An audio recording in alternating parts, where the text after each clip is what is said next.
Let's take another one. Again, we can keep the NP and the VP here because these are not going to change. Let's take a similar but actually an even more hilarious example. The student wrote his thesis on acid. Now you might hear that and think, whoa, what are the meanings there?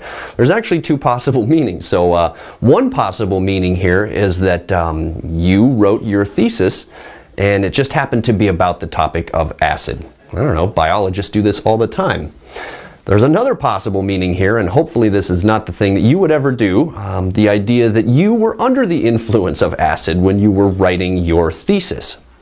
So we can similarly structurally disambiguate those possible meanings by drawing two different tree structures here. So let's go ahead and do that. And again, you might want to pause this video and see if you can do that on your own right now. So the sentence is, the student wrote his thesis on acid.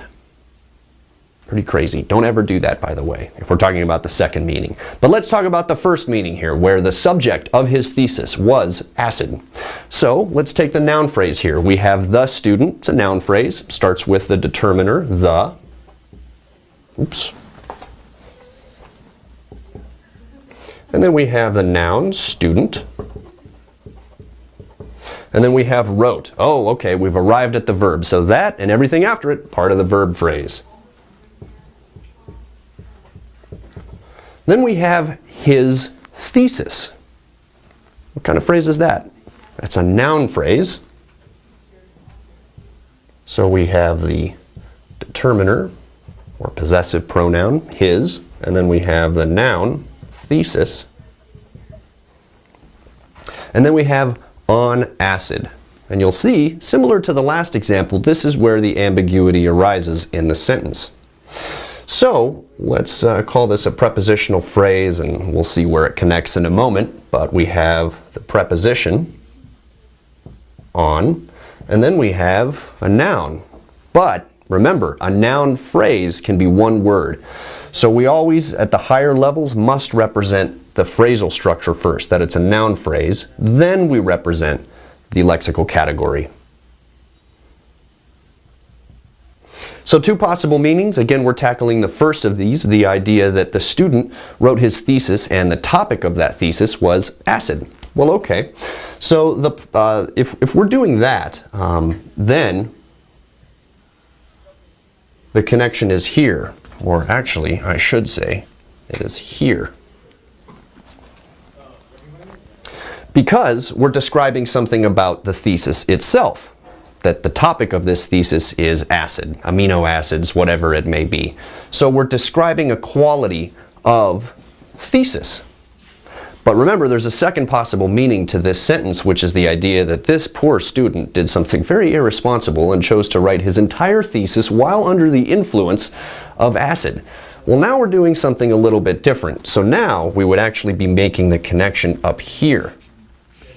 Why, you may ask? Well, on that meaning, that he was under the influence of acid when he wrote his thesis, we're saying something about how he wrote his thesis. Sloppily, a lot of crazy, whacked out ideas. After all, he's on acid. So because of that, we have to connect it to a different node, the entire verb phrase here. So it has domination over everything below it. Whereas on the other meaning, where his thesis was about acid, then we can just connect it to this node here because we're only describing the thesis, not how he wrote it. So those are two really classic examples of ambiguous utterances in English that you can structurally disambiguate by drawing tree structures in English. Now sometimes you also get what are called garden path sentences. Garden path sentences are maybe utterances that you hear that you are misled into one interpretation and it was actually another interpretation. So a good example of this is the sentence, "The old man boats." The old man boats. I mean, it even sounds weird. You're not quite sure how to interpret it, right? But there's two possible meanings, at least, to this utterance. But let's take the most apparent two.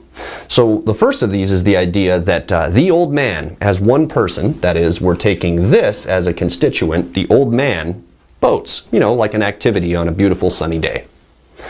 The other possibility, however, is that it is the old as a group of people that boat. In which case, that as a group of people would be the constituent, and man here is the verb, boats. So we can draw tree structures for both of these. So let's take that first example where this is the constituent, the old man, just one person, and boats is the verb. Again, we have a noun phrase. We have to, because that's how they start out in English. That's what our phrase structure rules tell us. So we have the determiner, the, then we have the adjective, old, and then we have the noun, man. And then over here, we have a verb phrase consisting quite simply of the verb boats. So that's one possible meaning of this garden path sentence, but there is another totally different structural representation to represent the other possible meaning. So if we were taking instead this as the constituents, the old as a collection of a group of people as one meaning, and man here is the verb, we've got to draw this as a different tree structure. So still pretty similar kind of noun phrase here. We have the determiner, the, but now we have old. Now old is almost always in English used as an adjective, but here we have an example of it being used as a noun. And then we have man, and if that's the verb, we know it must be part of the verb phrase and everything after it is too. And then we have boats. So boats, it's a noun, we know that, but remember, we have to first indicate the phrasal level. And then the noun, boats.